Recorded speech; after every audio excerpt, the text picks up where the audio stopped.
Salut à tous, alors c'est Frédéric Delavier. Alors ce soir je voulais faire une petite vidéo pour vous lire en fin de compte deux textes que j'ai écrits et que j'ai passés sur mon Facebook, deux textes qui concernent un peu l'actualité que nous avons vécue cette semaine, puisque nous avons vécu ces élections présidentielles qui ont vu la victoire d'Emmanuel Macron, qui est devenu le président de la France et le président des Français. Donc, je vais vous lire ce petit texte. Alors, petit texte, je ne suis pas un grand liseur, comme je vous le dis toujours, le grand liseur, c'est un mot qui était utilisé naguère pour différencier le lecteur, celui qui lit pour lui, et le liseur, celui qui lit à haute voix. Ce mot est passé en désuétude, mais j'aime le ressortir, j'aime le remettre au goût du jour, car je trouve qu'il a une importance dans la langue française, puisqu'il différencie, on dit, celui qui lit à haute voix pour l'autre de celui qui lit pour lui-même. Donc, le petit texte que je vais vous lire s'appelle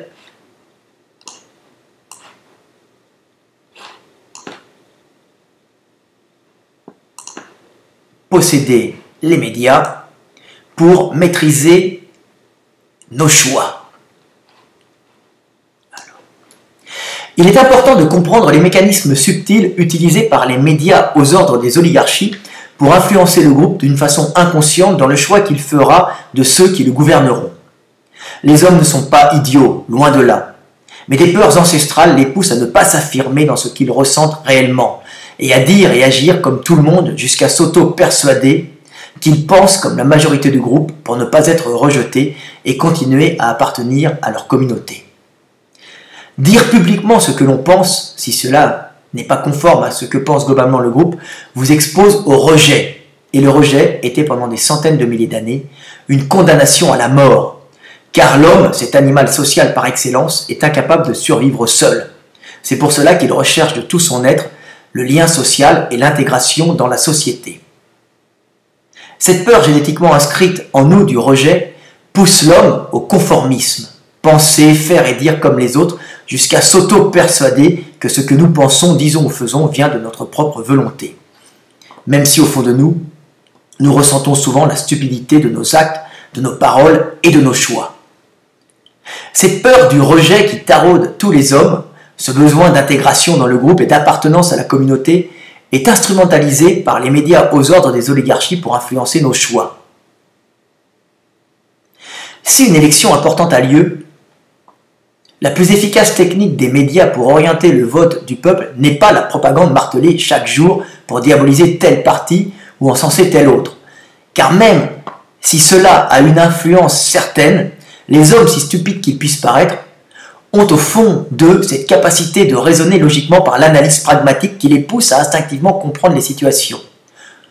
Non, la plus efficace et la principale technique utilisée par les médias pour pousser l'homme à choisir son maître ou son chef, c'est avant tout de le persuader que la majorité votera pour tel individu et que pour rester dans le groupe, il devra adopter le point de vue du groupe et suivre ses choix.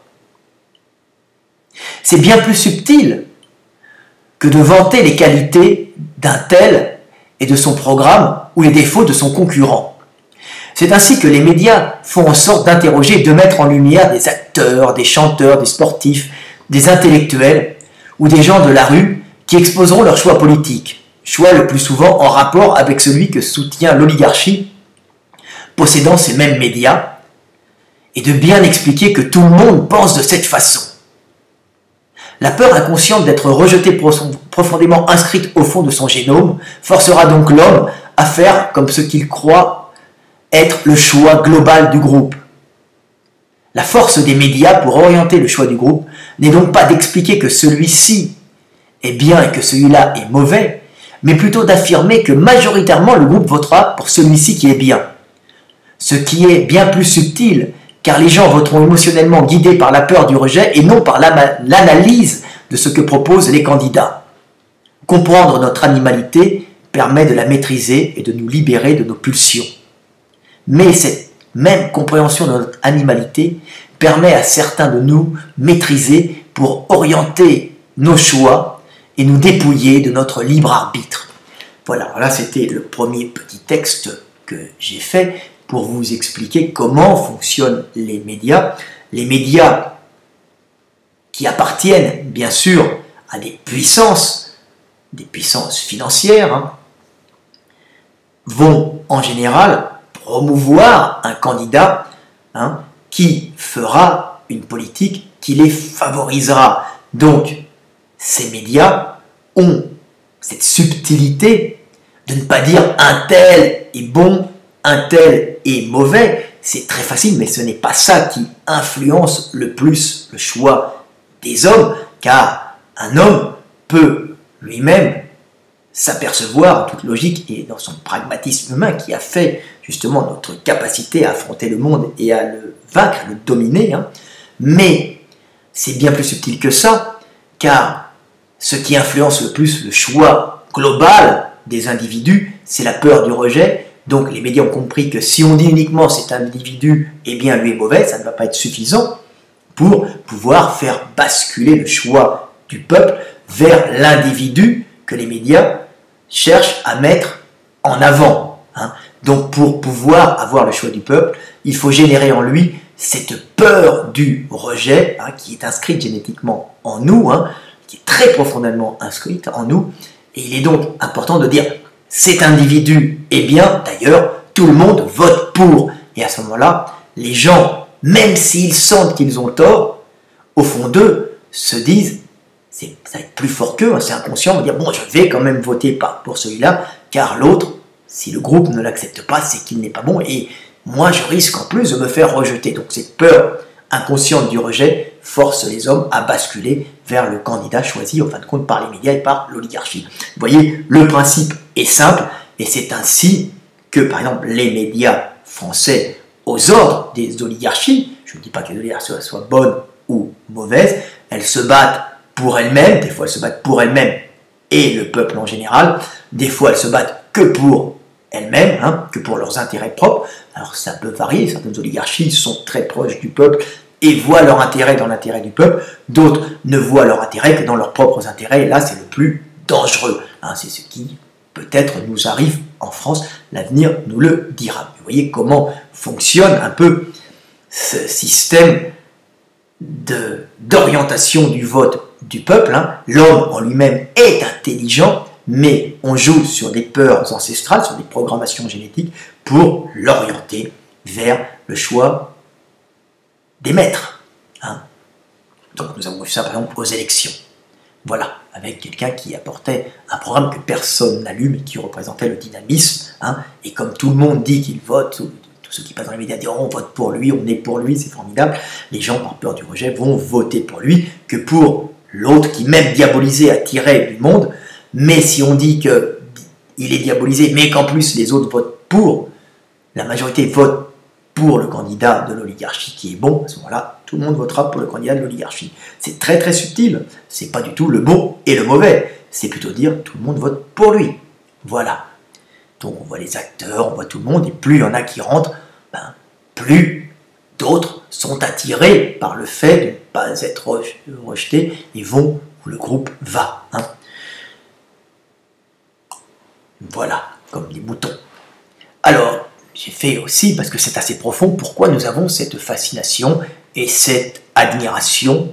J'ai fait un texte, pourquoi nous avons cette fascination et cette admiration pour les politiques, que j'ai mis au même niveau que les acteurs, les chanteurs, ou les rockstars. Donc c'est quelque chose, vous allez voir, que cette admiration pour les politiques n'est pas une admiration qui est sans raison, pour toutes les stars, on va dire, pour tous les individus qui vont au-devant des autres, qui se mettent en avant, et vous allez voir que c'est très profondément inscrit en nous d'avoir cette admiration, et c'est d'une grande logique, et vous allez comprendre qu'est-ce qui nous pousse justement à admirer et à suivre ces individus, même si des fois nous ne les suivons pas, nous les haïssons, mais nous les admirons quand même pour cette capacité qu'ils ont à s'exposer.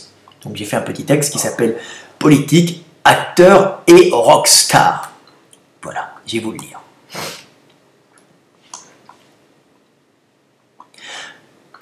Le fait d'oser s'affirmer en public, en exposant sa façon de penser et de voir le monde, est une chose particulièrement dure pour l'individu. Car prendre la parole, c'est s'exposer à la désapprobation du groupe et au rejet. Alors que l'ours est capable de vivre seul, l'homme est l'animal social par excellence, ne devant sa survie qu'à l'entraide, au partage des tâches et aux multiples spécialisations des individus constituant le groupe. Pendant des centaines de milliers d'années, pour ne pas dire des millions d'années, le partage des tâches et cette hyperspécialisation des individus a permis à l'homme de survivre. L'un taillait des outils de pierre et fabriquait des armes, l'autre confectionnait des habits de peau, l'autre s'occupait de la chasse ou de la récolte des végétaux. Tant d'activités spécialisées et de savoir-faire individuels qui permirent au groupe humain de maîtriser et conquérir le monde et ses divers environnements. C'est ainsi que l'homme, qui est un individu hyper spécialisé au sein du groupe, au sein de l'humanité, perçoit inconsciemment le rejet du groupe, non pas comme une mort sociale, mais plutôt comme une mort réelle, car pendant des centaines de milliers d'années, voire des millions d'années, l'exclusion du groupe le confrontait à sa solitude face au monde, où son hyperspécialisation le condamnait à la mort inéluctable. Parler en public, prendre la parole, sont donc des actes extrêmement durs à réaliser qui demandent à l'individu de braver des peurs ancestrales inscrites en lui, de passer outre une programmation génétique qui le pousse à rester à sa place dans son hyperspécialisation, dans la fonction qui lui a été donnée, de garder son rang, de ne pas affirmer sa personnalité dans ses opinions divergentes pour éviter d'être rejeté. Ne rien dire et faire comme tout le monde est la stratégie la moins risquée pour conserver sa place au sein du groupe protecteur, pour éviter le rejet qui reste ancré au fond de notre inconscient comme la mort assurée. Le trac de parler en public ou de monter sur scène n'est autre qu'une vieille peur inscrite en nous tous, pour nous préserver du rejet et de la mort. Et les acteurs, les chanteurs, les rockstars et les politiques ont par le fait de s'exposer et de prendre la parole, cette capacité de passer outre ces peurs ancestrales, de dépasser cette inhibition inscrite dans notre génome et de braver d'une façon pulsionnelle le risque d'être haï et rejeté. Qu'ils soient sincères ou hypocrites, talentueux ou pas, intelligents ou stupides, les acteurs, les chanteurs, les rockstars ou les politiques ont cette énergie, cette désinhibition et cette capacité au sacrifice qui fascinent les foules. Ils ont l'énergie, le feu divin qui leur permet de passer par-delà notre programmation génétique et de braver la soumission au groupe en s'affirmant en tant qu'individus différents. Ils fascinent car ils ont ce que bien des hommes rêveraient d'avoir, cette capacité à l'action, cette capacité à braver les risques d'être haïs et rejetés, cette énergie qui permet de conquérir le pouvoir et ainsi de décupler ses chances de transmettre la vie. Prendre la parole, s'exprimer en public, est donc inconsciemment un saut dans le vide qui ouvre deux possibilités.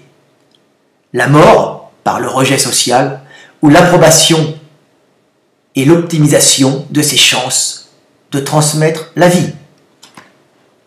Voilà, petite lecture, petit texte pour vous expliquer un peu qu'est-ce qui, derrière les rockstars, les politiques, les acteurs et les chanteurs, nous fascine. C'est tout simplement cette énergie qu'ils ont à être capables de braver, justement, de passer par-delà une programmation génétique qui nous inhibe et qui nous met et nous garde à notre place dans le groupe, dans notre fonction hyper spécialisée qui est la nôtre.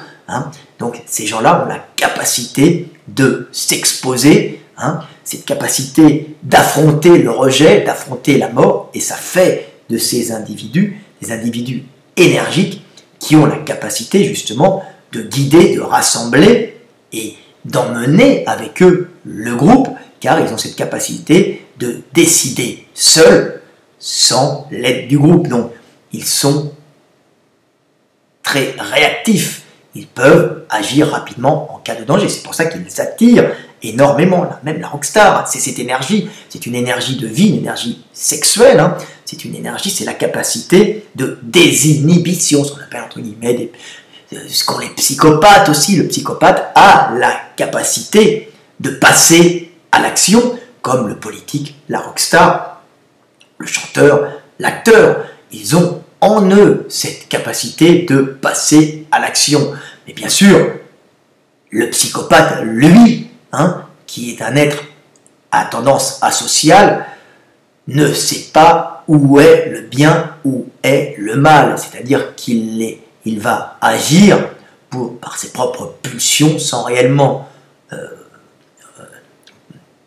réaliser qu'il fait, ou il le sait très bien, mais il n'a pas cette notion du bien et du mal qui peut le bloquer, le stopper.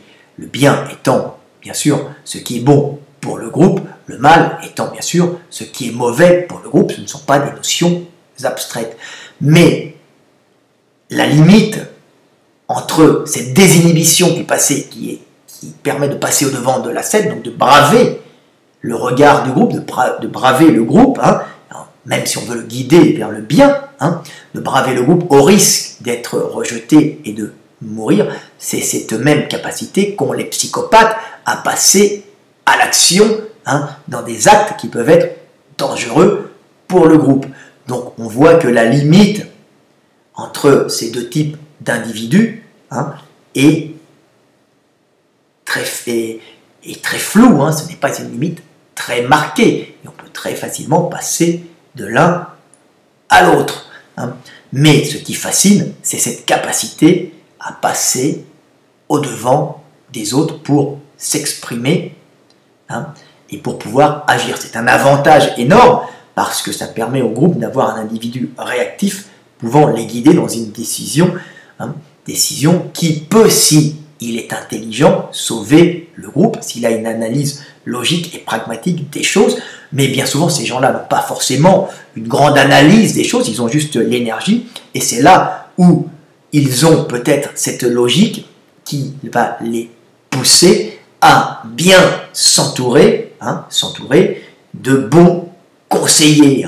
C'est ce qu'on disait, le prince n'a de valeur que par ses conseillers, c'est ce que disait Confucius, Lao Tzu, mais c'est ce que disait aussi Machiavel. Mais on peut avoir des gens qui sont de grands stratèges, qui ont une intelligence, une analyse des choses pragmatiques du monde et qui sont capables d'agir avec peu de conseillers, comme vous pouvez voir par exemple un individu comme Napoléon, qui avait cette capacité jusqu'à un certain moment où ça lui a nui.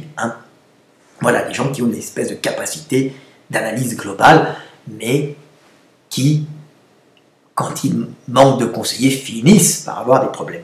Donc voilà un peu pourquoi nous avons cette fascination pour ces individus énergétiques, capables de dépasser des programmations génétiques, et donc capables de guider le groupe, de l'influencer, qui représente une énergie, par exemple pour les rockstars qui est énergie sexuelle, mais une énergie interne, cette capacité de passer à l'action, capacité aussi de ramener l'énergie à eux, donc ramener les hommes à eux, ramener les calories à eux, ce qui rend ces hommes énergétiques particulièrement attirants pour les femmes qui voient en eux une capacité de s'associer inconsciemment, de s'associer génétiquement pour avoir une descendance énergique qui pourra transmettre la vie. Alors ces individus, c'est un choix à faire. C'est sûr que rester sur place, ça ne veut rien dire quand on n'a pas beaucoup d'énergie, et la solution la plus simple pour pouvoir vivre tranquillement. Mais le fait de passer devant la scène vous donne, comme j'ai dit dans le steak, ou la possibilité d'être rejeté, le rejet social, ou la capacité d'augmenter d'une façon énorme votre capacité de vie et de transmettre la vie en attirant à vous les hommes et les femmes. Voilà. Alors, ça vous attire le rejet. Alors, tous les youtubeurs, je suis en partie youtubeur, je suis écrivain, je suis quelqu'un qui est relativement célèbre, mais qui est un peu dans l'anonymat, on va dire facial. Les gens ne me connaissent pas en tant que visuellement. Les gens de ma communauté me connaissent, puisque j'ai vendu plus de 4,5 millions de livres. Maintenant, je ne compte plus, puisque j'ai dû en vendre 300 000 cette année, 250 000. Donc, je suis en grande quantité, je vends beaucoup de livres. C'est 4 millions et quelques. Je marche doucement vers les 5 millions, hein, donc je suis quelqu'un qui est connu, mais le fait de passer, par exemple, sur YouTube, de montrer ma tête et d'exprimer ce que je pense, m'expose à l'approbation des hommes, ce qu'on peut voir hein, sur les chaînes YouTube, ce qui est normal. Je représente l'énergie, la capacité de parler, la capacité d'analyse aussi, les gens approuvent ou n'approuvent pas ce que je dis, mais j'ai aussi ceux qui me désapprouvent et qui me rejettent, et là le rejet est très dur, car vous avez des insultes, des menaces de mort, des attaques en tout genre, des diffamations, même. Alors ça, c'est sur YouTube, ce n'est pas grave, mais c'est quelque chose qui est classique. Alors c'est la capacité d'endurer ces attaques, d'endurer ces insultes, d'endurer le rejet. Donc la capacité de s'affirmer en tant qu'homme, parce que je pense ce que je dis, je le fais pour vous, hein, pour vous expliquer comment fonctionne l'humanité, m'expose tout de même au rejet, particulièrement au rejet de ma famille, où je me suis vu hein, rejeté par une partie de ma famille pour le fait de m'exprimer et donc de ne pas exprimer ce que pensait la globalité des individus ou ce que était censé penser la globalité des individus. Je me suis fait rejeter, hein, donc je suis quelque part haï par une partie de ma famille à qui je n'ai rien fait à la rigueur que du bien. Voilà. C'est la vie. Mais ce n'est pas grave, car le but est de transmettre quelque chose, et cette énergie que j'ai en moi, je l'utilise pour pouvoir transmettre, car je suis pas en début de vie, donc je suis dans une phase, on va dire, où mon énergie baisse, donc je redonne l'énergie que j'ai accumulée pour instruire les hommes. J'en ai accumulé pas mal, croyez-moi. Donc voilà.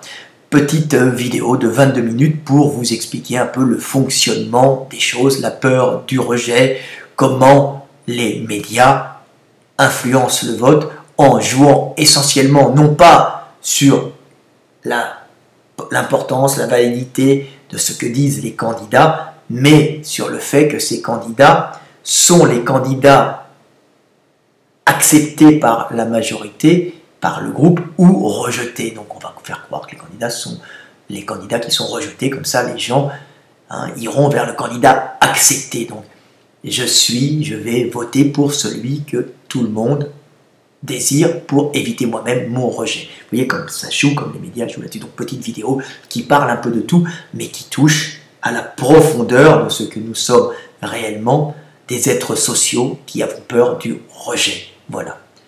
À bientôt, 23 minutes, 4h52, je vais me coucher. Je vais juste vous expliquer un petit truc. Cette vidéo, je viens de la faire 2 fois, c'est pour ça qu'elle me fatigue un peu. Hein. La première fois, je l'ai fait, elle était très très bien. J'ai voulu éteindre le bouton, le mettre stop, hein, et je me suis trompé. Je l'ai éteint avant de l'enregistrer. Donc j'ai passé une cinquantaine de minutes pour une vidéo qui en dure 23. Donc je me suis fait un peu chier, mais ça en valait la peine, car j'ai quand même une œuvre à accomplir. Cette œuvre, c'est permettre aux hommes de comprendre leur animalité pour mieux la maîtriser et devenir des hommes libres. Ce que je fais, c'est que je vous éveille pour faire de vous des hommes libres que personne ne pourra mettre en esclavage. Hein. Allez, à bientôt, c'était Fred de la Vie.